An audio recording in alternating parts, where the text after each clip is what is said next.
Hey, I'm Gina. Welcome to the Oh, There's More podcast, a space to get real and go deep. No more just checking the boxes and going through the motions. It's time to live out the beautiful life that God has written for you. On today's episode, we will be talking about the importance of processing grief so that you can move through it. Welcome back to another hangout session with me. I am so grateful that you're here, and I just pray that in these episodes you're beginning to see some things that maybe you didn't notice before so that you can start to get curious. So in the last episode, we talked about what grief actually is. For a quick recap, it's not just the huge life-altering moments. It can come in anywhere that we experience a change that we didn't want. And guys, that can be often in this crazy life that we live, right? So today, I just want to go more in depth on the importance of acknowledging and processing through it. Because we need to actually go through this process in order to move on. When we stuff it down or we minimize it or we ignore it or we even deny it altogether, we get stuck in that place, whether we want to admit it or not, whether we realize it or not. And my heart is that we can learn to walk through grief in a healthy way so that we aren't held back in ways that we were never intended to be. The Bible talks about grieving. Jesus grieved, and it's something that honestly we in America are really uncomfortable with. And I want to help us get to a place where it's just a normal part of life. And one of the first steps in that is to simply be honest. We can't grieve what we won't acknowledge. So if I'm trying to deny that I'm sad about something, I'm disappointed about how things turned out. I'm telling myself, oh, you should just be grateful. You should not complain. Fill in all the great Christian isms or whatever you want to call it. That doesn't allow space for us to just be honest. And when we're honest and we can speak truth, you know what? I'm really sad about this situation. I'm really angry that that person didn't care enough to honor our relationship, or I'm feeling really deep disappointment by the outcome here because it's not what I thought it would look like.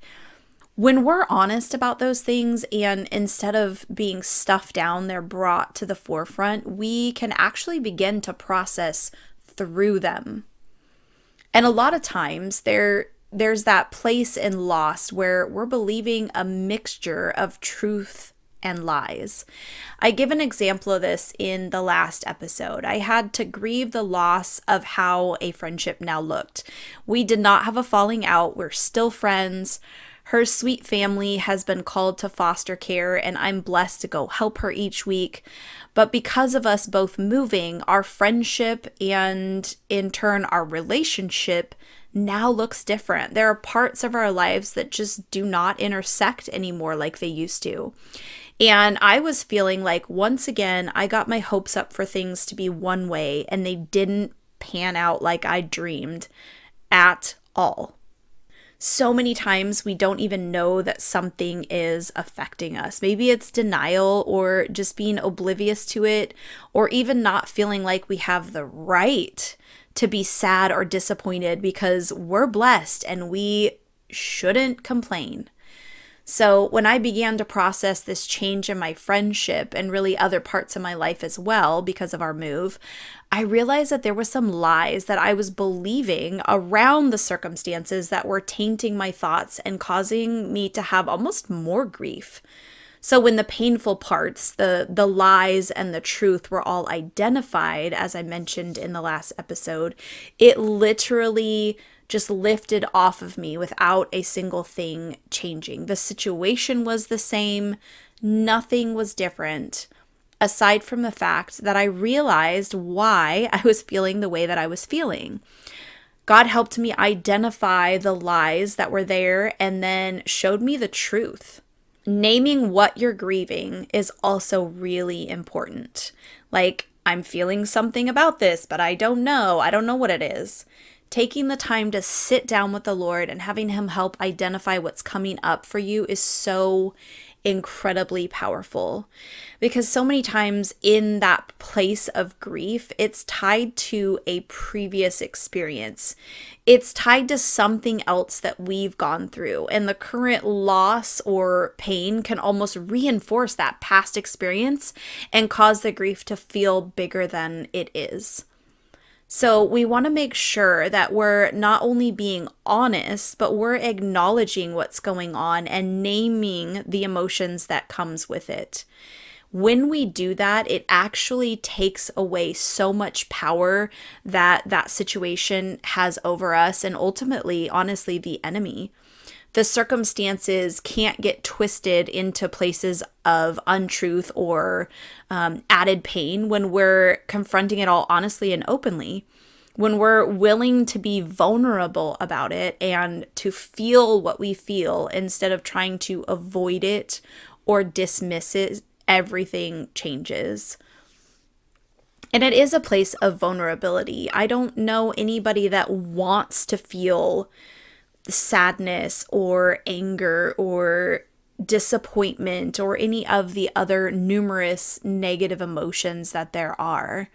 Nobody would sign up and be like, yeah, let's go ahead and feel really bad today.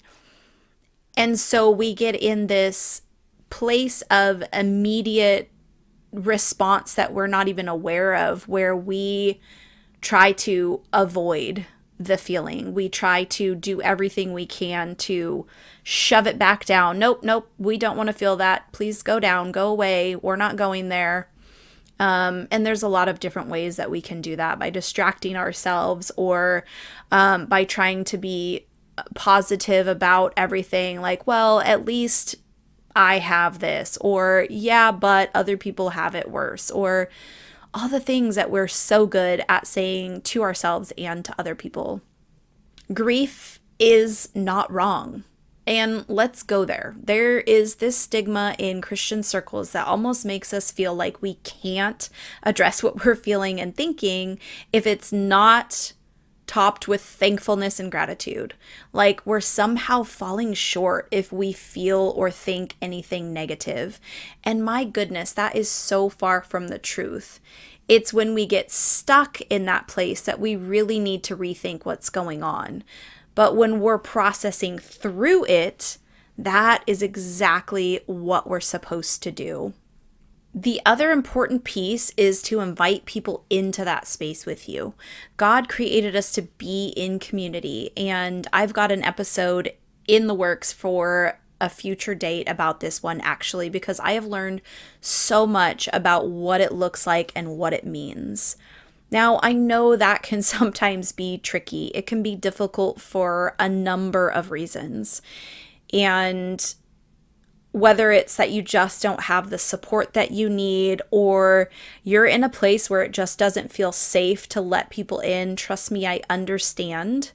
There are some people who just can't grasp where we're at. They're going to say things that really aren't helpful. They may mean well, but their comments almost cause more harm than good. Telling you other people have it worse. You should be grateful. It's not that bad. I don't understand why you feel the way that you feel. I was able to get over it. Or, oh yeah, I went through a similar situation. I know exactly how you're feeling. We actually don't know how other people are feeling, because two people can experience the same exact thing and it impact their lives very differently. And there is nothing right or wrong about that. That just is a beautiful example of how God created us differently. So those people that have been known to not say those helpful things, the ones that don't exactly support you in the way that you need, they wouldn't be the people that you want to invite into your space to process through that grief. It is a place that you need to protect. And if you don't have a safe place to do that, I would encourage you to be praying and asking God to bring people into your life that can be that safe space for you. Here's something that's really cool that I learned. When we sit with people in those spaces of grief and pain, we don't actually have to fix it for them. A lot of times, what they need is just someone to be in that pit with them. I think it was Brene Brown, but there was this video circulating a couple of years ago. I think it might have even been a TED Talk or something like that she did. And she gave an example of this pit. There was even a little animation with it, and there was a person literally sitting down in this pit. And there are some people who are just going to walk on by and not even notice. There are others who maybe go hand a sandwich down to you while you're in the pit, and they're like, here you go, I thought you needed some food, and then walk off.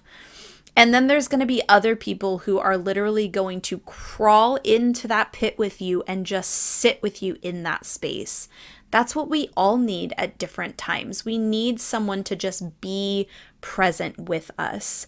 As ironic as it seems, we get hurt in community, but we also need community to be able to heal. So if you don't have that, I'm even praying for you right now that God would bring people into your life that are that safe space, that allow you to grieve and process through things so you don't get stuck in them and you can move through them and past them.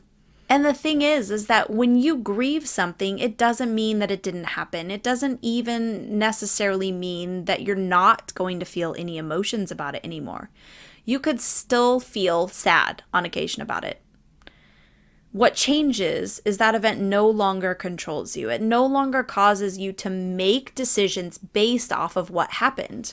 For example, if your best friend totally betrayed you in a terrible way and you say, well, I've moved on, I'm over it, but I'm not really going to put myself out there and make new friends in the same way because, well, it's just not really safe. If we've properly grieved something like that, then we're able to step back out into places of vulnerability and make friendships again. When we've properly grieved something like that, our response is different. It doesn't control our future decisions based off of the hard thing that happened in the past. And I want to point something else out because I think this is another place where we can get really tripped up. So hear me when I say this. You need to forgive. It's in the Bible very clearly. So I'm not saying, oh, don't forgive. That's not really important. But what I am saying is that we have to grieve the things that have happened to us first before we can walk through true forgiveness. If we're still heartbroken about a situation with a person and we find ourselves having to go back to God over and over, asking Him, help me forgive them, help me forgive them, help me forgive them. If you keep finding yourself back in that place of unforgiveness and it doesn't feel like you've made any progress, it may be because you haven't grieved the situation, the betrayal, the loss. And when I say you haven't grieved it, I mean you haven't acknowledged what bad was done to you. You haven't acknowledged the hurtful thing. You haven't named the emotions that were present with it. That has been stuffed down, most often because we didn't want to continue to feel the pain of it. If the loss doesn't have many layers to it, it's not super complex, it's straightforward, like with the change of relationship with my best friend. I was able to grieve that and it was immediately healed and I could move on. I don't feel that heavy weight of sadness about it anymore. Sure, there are still times where I'm like, gosh, I really wish that we could have time together like we used to. I miss the days when we got to come together way more often because where we were called and what we were doing overlapped in so many ways. But it's not that heavy blanket of sadness that is weighing me down anymore. Now, something like getting divorced, it's complex. There are often lots of layers. I've personally had to go back and grieve that many times because there are so many parts of it where things didn't go the way that I wanted. I'm single. That's something to grieve. There was betrayal. That is something to grieve. I lost my house and my community and my church because we had to move. That is something to grieve. My boys don't have their father in the home and they continue to have to miss one or the other parent depending on who they're with. That's something to grieve. As they're coming into their teenage years and I don't have the father figure, the man in the house to help with some of the guidance, I have to grieve that. So there's new things that have continued to come up in this 9 years of being divorced that I've had to process through. That is normal. When I speak of a situation where we have to continue to go back and ask forgiveness, I'm speaking of something that happened one time, it's done and over with, and we've not grieved it properly. And so that unforgiveness, that true unforgiveness, hasn't even been able to happen. If you haven't had a chance to listen to last week's episode, I highly recommend you doing that. It's short and it talks about the process that God gave me to walk through grief. It's been so impactful to me, and I know that it'll be something that will help others too. God had me create an actual journal, and it has the steps in it with prompts so that you can learn how to process through the places of loss and change and grief. These places of grief that come up are an opportunity to just get curious and ask, what am I feeling now? Why am I feeling this? As I say, emotions are an indicator to just begin to get curious. I'm now in a habit of stopping when I recognize I'm feeling the weight of these complex situations like the divorce. I pause and I start asking questions to see if there's something that I'm believing about it that's not true. Like, oh, this is just always going to suck. This is just going to be how things are forever. This is just the life I'm going to live. It's always going to turn out not in my favor. They are a chance to ask God, like, hey, why do I feel this? What is this loneliness? What is this yearning or this longing?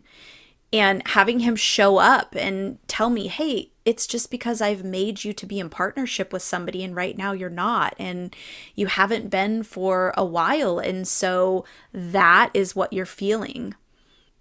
It's so interesting to have God point out what's actually going on and to be able to look at that versus what you thought was going on. Something like, I'm missing having a partner to be here with me, which is totally natural and normal because of how God designed us, versus the thoughts of like, oh, look, here I am again, all alone, having to do this. If only my ex would have fill in the blank. It allows us the space to put perspective and truth to things that could otherwise cause our thoughts and emotions to continue off into this place where we then can take up offense and anger and bitterness. We've probably all heard of spiraling and experienced it in some way, where the emotions begin to take over and take us to a place where we don't want to go. And this is such an amazing way to stop that spiraling in its tracks and to find our footing again.